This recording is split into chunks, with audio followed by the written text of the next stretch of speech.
Welcome back to Only Talk Sports. So we talk sports every single day, or at least we try to. I'm Roche Jeffrey. Subscribe to the channel if you like sports content. Hit that notification bell so you never miss another video. The regular season in college basketball has just wrapped up, and the conference tournaments are starting this week. So what better time is there than right now to look at the Bracketology Bubble Watch? And I'm going to go over which teams I believe have a better than 50% chance to make the NCAA tournament, and the teams that I believe have a less than 50% chance to get an at-large bid for the NCAA tournament. We're not going to be looking at auto bids because obviously every single team out there, even in the big conferences, could get the auto bid. We've seen teams like Georgetown and Oregon State in the past that did not have at-large worthy resumes, but they got in the NCAA tournament because of the auto bid. But I'm not going to be going over those scenarios because anything can happen in the conference tournament. But there's a lot of teams jostling for those final few at-large bids in college basketball, and the conference tournaments are going to have a big impact on which teams do get in and which teams don't. Now, I will say the NCAA tournament committee sometimes takes into account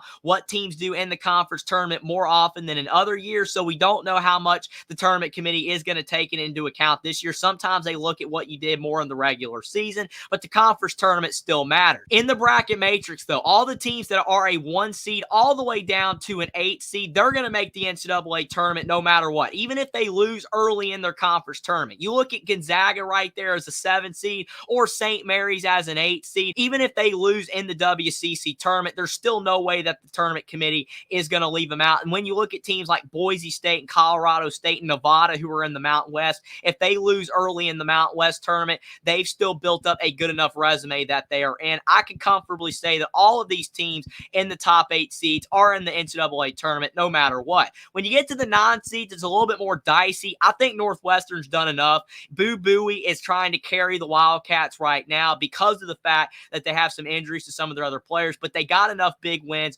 earlier in the season that I do think Northwestern is a lock for the tournament, even if Northwestern loses the first game of the Big Ten tournament. Oklahoma, they're another team that they've been slipping somewhat lately. They just lost to their rival, the Texas Longhorns, but they're in my opinion. They did have a weak non-conference schedule, but their net is at number 43. They're in the toughest conference in college basketball in the Big 12. They don't have any losses outside of Quad 1, and they've won 20 games. Oklahoma is in no matter what. Then when you look at Michigan State, this is where things get interesting. The Michigan State Spartans do have a better than 50% chance to make the NCAA tournament, but they are sliding fast when it comes to the bracket. The net is the only thing saving them for the NCAA tournament. Also, Tom Izzo being a Hall of Fame head coach probably helps as well. But real quick, before we get to any more of these teams, I'm going to say with the net, is it bad for college basketball? A lot of people do not like the net. And the reason why they don't like the net is that the net is being used as the be-all and end-all for the NCAA tournament right now. I asked people on Twitter, do you like the net ranking in college basketball?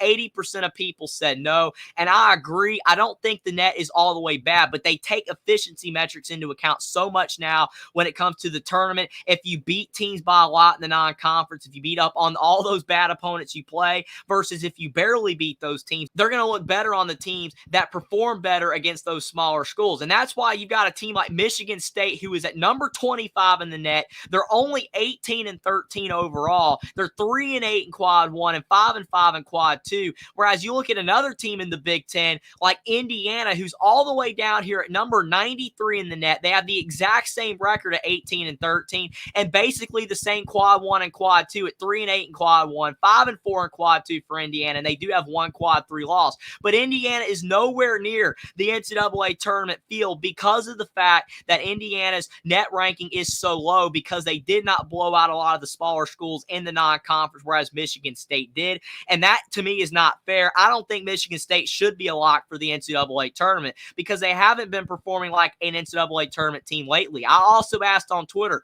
which Big Ten bubble team do you think deserves to make the NCAA tournament? Michigan State only got 15% of the votes, with people saying that they deserve to make the NCAA tournament, whereas Ohio State, Iowa, and Indiana all got more votes. I agree with that. Michigan State's going to make the tournament. I'm not saying that they don't deserve to get in, but if they lose to Minnesota in the first round of the Big Ten tournament, things could get dicey. But I do believe Michigan State is a classic case of why the net ranking is flawed because they really shouldn't be a lock for the tournament, but more than likely Michigan State's going to get in.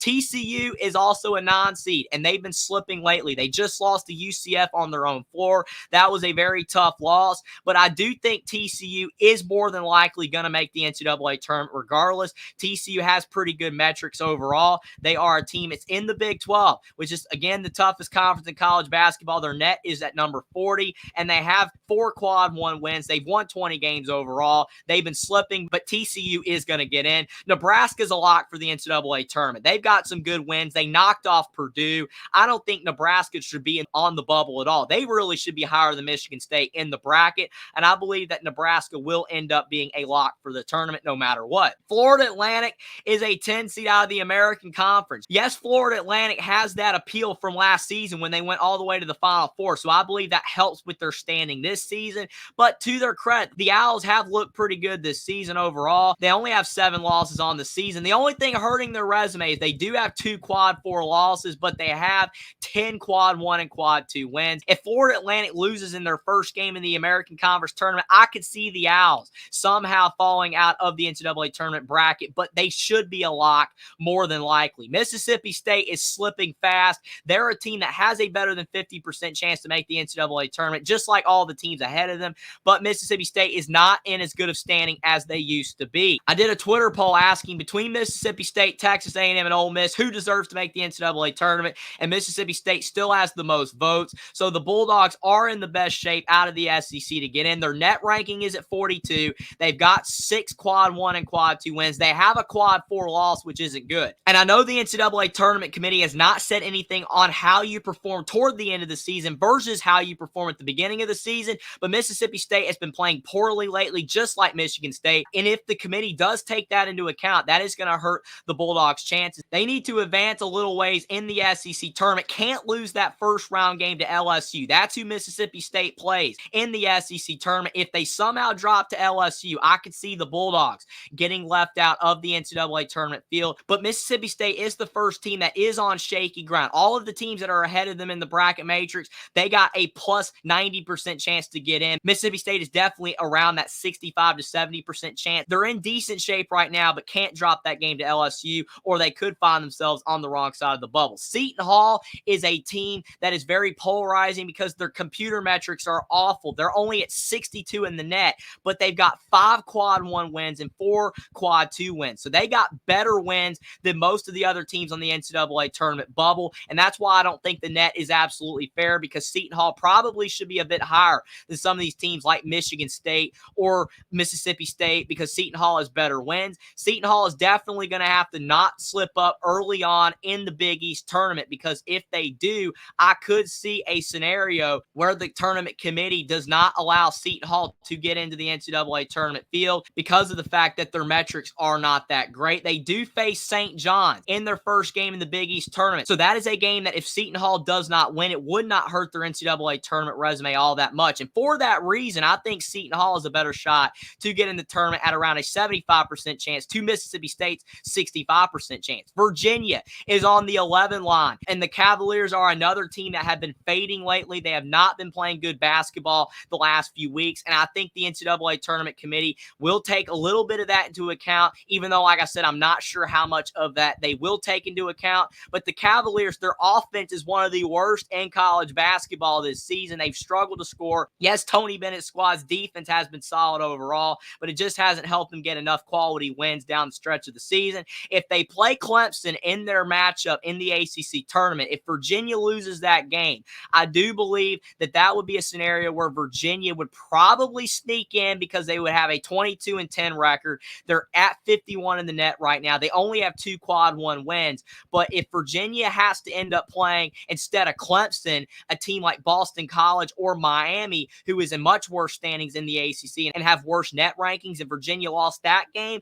then yes, Virginia could find a way to fall out of the NCAA tournament field. I would give Virginia probably around a 70% chance to make the NCAA tournament. I still believe they have a better chance than Mississippi State because of the fact of Virginia's likely matchup with Clemson, and they have a lot of wins. But as you can see, people on Twitter are not agreeing that Virginia is the best ACC bubble team that deserves to get into the NCAA tournament. That honor would go to Wake Forest, but Virginia is in better shape to make the tournament than the Wake Forest Demon Deacons. St. John's, like Seton Hall out of the Big East, is in good shape because, as I already mentioned, St. John's is going to face Seton Hall in the Big East tournament, and the John Bunnies have been looking a lot better lately. Rick Pitino, ever since he went on that epic rant, I made a video talking about how he just ripped into his team. It's worked. And once he wore that white suit in that Creighton game, St. John's has basically been almost unstoppable. They've won almost every game that they've played lately. And unlike Seton Hall, St. John's has great computer metrics. Their net is in the top 40. They've got 9 quad 1 and quad 2 wins. And if they can beat Seton Hall, they're a lock for the tournament. With a loss, I do think St. John's will still squeak in somehow into the NCAA tournament. I would give them around a 70 to 75% chance to get in. Colorado in the Pac-12. They are by far the best Pac-12 bubble team. Oregon and Utah definitely do not have a great shot to get in. As you can see, Twitter is agreeing that Colorado is the most deserving of all the Pac-12 bubble teams. But Colorado is kind of like Virginia. They've got a lot of wins. If they can somehow win their first game in the Pac-12 tournament, that would give them 23 wins. They are 27 in the net, which is great. They only have 2 quad 1 wins. They have 7 quad 2 wins. So I do think that that kind of hurts Colorado in the fact that they don't have a lot of really quality wins, but that's probably a byproduct of being in the Pac-12 where there just aren't a lot of fantastic teams in the conference. But when you look at who Colorado plays in the Pac-12 tournament, they cannot lose in that first round game to Utah or Arizona State. It would be preferable for Colorado to play Utah because if they beat Utah, they're a lock for the tournament. If they lose to Utah, things would get dicey. They would be right on the cut line. With a loss to Arizona State, Colorado could find themselves on the wrong side of the bubble. I would give Colorado around a 65% chance to get in, just like Mississippi State, because there is a shot with a loss that Colorado could fall on the wrong side of the bubble. Indiana State is in one of the worst positions of all the bubble teams because they're in the Missouri Valley and they just lost to Drake in the Missouri Valley championship game. Now Drake is going to get the auto bid. If Drake had a loss to Indiana State, then there's no way that Drake would have got in because their net was in the 40s. But Indiana State's net is at number 29, which is kind of saving the Sycamores. They also have a 5-5 record in quad 1 and quad 2. So they have done a solid job overall in their opportunities when they play better opponents. They do have a quad 4 loss. If Indiana State did not have that quad 4 loss, then I think the Sycamores would be in the NCAA tournament for sure. But I'm going to give Indiana State's chances to get in at less than 50% chance. This is the first team that I'm deeming has a less than 50% chance to get in because Indiana State runs the risk of other teams passing them in the bracket of the teams that are on the outside looking in. When you look at teams like New Mexico or Iowa, Providence, etc., those teams could end up passing Indiana State because they're going to get wins in their conference tournaments. And unfortunately for Indiana State, they just don't have anybody else to play. They have a great record. They've won 27 games, so maybe they'll have a shot, but I think they have a less than 50% chance. Now, when you look at the rest of the bracket, all of these teams that are on the outside looking in on the bracket matrix, New Mexico down, have a less than 50% chance to make the NCAA tournament, in my opinion, but they do still have a chance to get in if they win some games in their conference tournament. New Mexico, I would give them right at around a 49% chance. It's close to 50%. They've got 21 wins. They're 6-8 in quad 1 and quad 2. They're at number 28 in the net, but unfortunately for New Mexico, they just don't have as good of a resume as the other teams in the Mountain West Conference. And the other unfortunate thing for New Mexico is that they only have a matchup with Air Force in the first round, which is a game that they have to win because if they lose, they're done. There's no way they're getting in. And then in their second round game, they have to face Boise State, who has been on a tear lately. So if New Mexico loses to Boise State, they're probably going to be on the outside looking in. I would vouch for New Mexico, though. I think that they're more worthy than maybe a Mississippi State or a Michigan State, but New Mexico is on the wrong side of the bubble right now in most bracketology projections. And with their matchups in the Mountain West tournament, I think their chances are below 50%.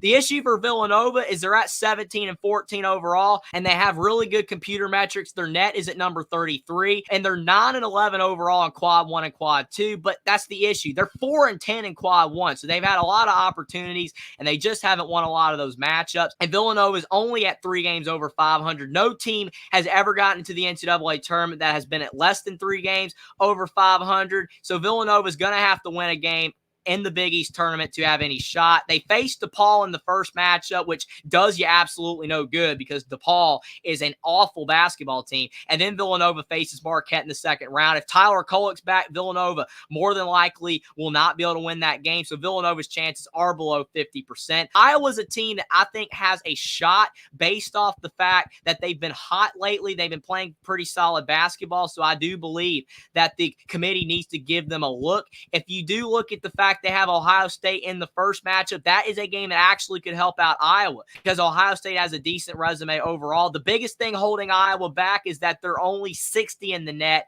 and they are 8-11 in quad 1 and quad 2. That's not the best, but the Iowa Hawkeyes are a team that I do think has around a 30% chance to get in. If they beat Ohio State, can move on to play Illinois, and they can knock off Illinois, then they would be in for sure. And as you go further down the bracket, teams like Providence, Texas A&M, Pittsburgh, Wake Forest, and Utah, they still have a shot, but they all would have to make deep runs in their conference tournaments. It stings for a team like Providence, though, because of the fact the Friars would have been a tournament team with Bryce Hopkins, but the issue is that sometimes the tournament committee takes injuries into account when they're looking at your resume, but Providence doesn't have Bryce Hopkins back. If he was back now, then Providence would have that benefit of the doubt saying, well, he's back. They're a better team overall, but he's not back. He's out for the season. So Providence, it's going to be tough for them to advance far in the tournament. I give them around a 20% chance to make the tournament. Still possible, but not likely. Then as you go further down, I think every single team past this has a less than 20% chance to make the NCAA tournament. Texas A&M is probably close to 20%. They have decent metrics overall at 46 in the net, and they have 11 quad 1 and quad 2 wins, but the record isn't all that great, and they're just a little bit weaker than some of the other teams in the SEC, but they do still have a shot. If you look at Bart Torvik's bracketology real quick, you got teams like Kansas State and Cincinnati and Butler still lurking around, but their chances are all around 5%. And then you got teams like Virginia Tech and